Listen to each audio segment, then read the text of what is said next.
Hello everybody and welcome to today's Sunday sermon, which is the fourth Sunday in Ordinary Time.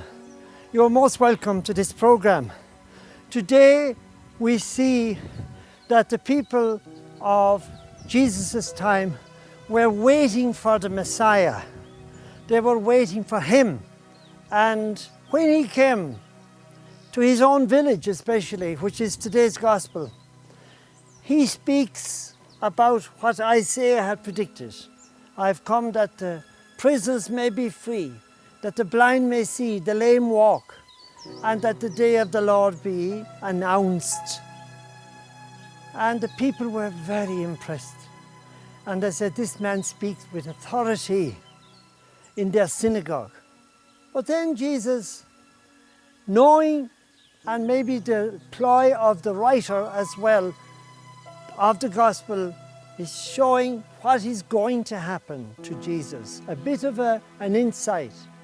When Jesus is saying to the people, no doubt you will say to me, you will say, do as you do in Capernaum, do miracles here as well.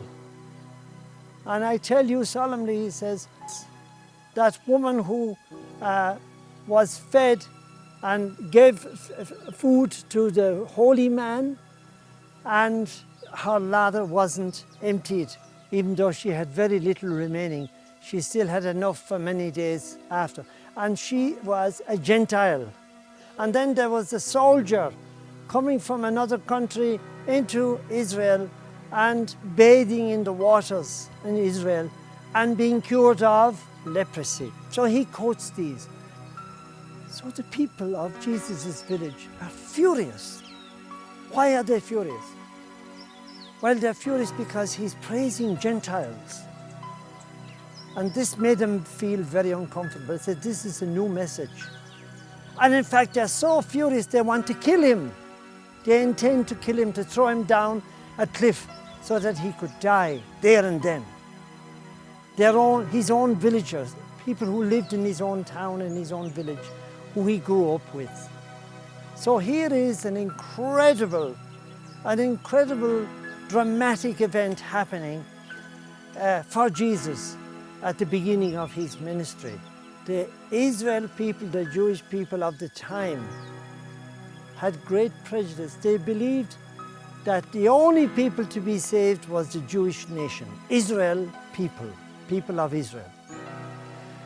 So when Jesus is giving great precedence to Gentiles, people who are non-Jewish, this was like a red rag to a bull. They were furious. Why? Because they believed the only people to be saved were Israelite people, Jewish people. And that Gentiles were born only for one purpose in this life, to be burnt in hell. That was their way of thinking. A Gentile was nothing. And here is Jesus giving them an uplift and showing how they are the ones who will most likely come and accept him. So today we can look at it and say, well, what does it mean for us? Certainly we should not point fingers at the Israelites. They grew up in their tradition, the people of his village and all the people at the time. And they grew up in their traditions and in their beliefs, and this is how they were reared, in other words. So they couldn't really help it, I suppose, but they could. If they knew God and they knew the message, they could prevent themselves being so prejudiced against other peoples. We too have our prejudices, our likes and dislikes. We have favoritism. We have people who we feel should be the proper people to be in our company, to marry our children, to be friends with in our parish. And therefore, even sometimes we can be driven to the violence that we see in the gospel today, especially when we are asked to forgive our enemies. 1 minute we are saying, I believe in God and I love my neighbour as myself. And another minute, I have hatred in my heart. I cannot say sorry. I cannot even salute that person. I have this discord in my life. And maybe I have compulsions to do bad things. And I'm wasting my time with internet in unsavory material. And very many more things that can be going on in our lives this day, in these days. And we sometimes may feel, it's not my business. That poor man on the street, it's not my problem. I didn't put him there. I wish him well, but stay away. Smelly. So therefore, we must be able to realize the prejudices and the contradictions that are deep down there, in my heart and in yours. May God bless us and help us to be prayerful enough to see that contradiction, those contradictions in our lives.